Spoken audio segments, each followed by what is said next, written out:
Le champ de bataille s'étendait à perte de vue, un espace infini flottant entre les mondes. Le ciel lui-même semblait avoir été tranché en deux par une lame divine. D'un côté, une lumière pure et aveuglante, de l'autre, des ténèbres si profondes qu'elles semblaient aspirer toute existence. Face à cette fracture cosmique, Bélial et Lilith se tenaient point côte à côte. Leurs silhouettes dégageaient une puissance écrasante, une intention destructrice palpable. Ils étaient vains et devenus pour une seule chose, anéantir les frères Aprio et mettre un terme à cette rébellion qui menaçait l'ordre qu'ils avaient imposé. Face à eux, David prit une profonde inspiration.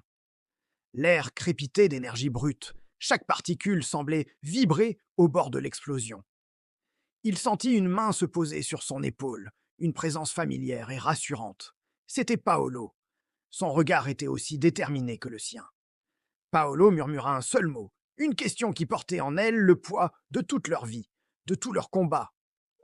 Ensemble, David répondit sans la moindre hésitation, un sourire fin dessinant sur ses lèvres.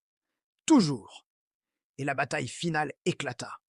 Ce ne fut pas un simple échange de coups, mais un déferlement cataclysmique. Le choc de leurs pouvoirs hybrides, un mélange instable et pourtant parfaitement maîtrisé de lumière et d'ombre, déchaîna des tornades d'énergie pure. L'espace entre les mondes hurlait sous la pression de leur puissance combinée. Bélial, incarnation de la fureur, rugit et projeta des vagues de feu infernal, des flammes qui ne brûlaient pas seulement la matière, mais aussi l'âme. À ses côtés, Lilith, la maîtresse des illusions, tissait la réalité à sa guise. Elle invoquait des ombres vivantes, des créatures cauchemardesques qui se glissaient dans les esprits pour y semer la terreur et le doute. C'était une symphonie de destruction, une danse mortelle où chaque note pouvait être la dernière. Les attaques pleuvaient, vicieuses, implacables.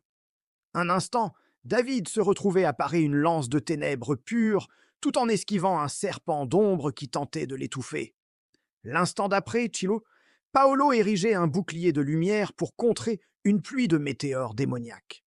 Chaque mouvement était une question de vie ou de mort. Leurs ennemis étaient des forces primordiales, des êtres dont la puissance avait façonné des univers. Mais cette fois, quelque chose avait changé. Ce n'était plus la fuite désespérée de deux êtres perdus, ni le combat acharné de deux rebelles. David et Paolo n'étaient non plus définis par ce qu'on attendait d'eux, ni par le sang qui coulait dans leurs veines. Ils savaient enfin qui ils étaient, non pas des anges déchus ou des démons reniés, mais les deux facettes d'une même pièce, les gardiens d'un équilibre fragile. Ils étaient les frères Aprio, et c'était là leur véritable force. Avec une compréhension mutuelle qui dépassait les mots, ils commencèrent à synchroniser leurs forces. Ce n'étaient plus deux combattants luttant côte à côte, mais une seule entité, un seul pouvoir. L'énergie lumineuse de David s'enroula autour des ténèbres de Paolo. Leurs pouvoirs ne s'opposaient plus, ils fusionnèrent. Une nouvelle forme d'énergie naquit de cette union, une tempête blanche et noire, à la fois lumineuse et abyssale, créatrice et destructrice. C'était un pouvoir que ni les cieux ni les enfers n'avaient jamais conçu. La tempête grandit, aspirant l'énergie chaotique du champ de bataille. Bélial et Lilith, pour la première fois, marquèrent un temps d'arrêt. La surprise puis l'inquiétude se peignirent sur leurs visages millénaires. Ils tentèrent de déchaîner leur pleine puissance pour écraser cette anomalie, mais il était trop tard. L'énergie accumulée par les frères atteignit un point de non-retour. Une explosion. Pas un son, mais une absence de son, un flash de lumière et d'ombre si intense qu'il semblait effacer la réalité elle-même. Une onde de choc silencieuse balaya le champ de bataille, purgeant le chaos, apaisant la fracture entre les mondes. La lumière et les ténèbres du ciel cessèrent leur lutte pour se fondre en un crépuscule paisible, une aube nouvelle. Quand la poussière d'étoiles retomba enfin, le silence régnait. Bélial et Lilith avaient disparu, volatilisés, bannis ou simplement effacés de l'existence. Les mondes, autrefois au bord du gouffre, respiraient à nouveau. L'équilibre, pour lequel tant de sang avait coulé, était restauré.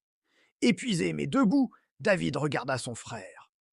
Un sourire fatigué étira ses lèvres.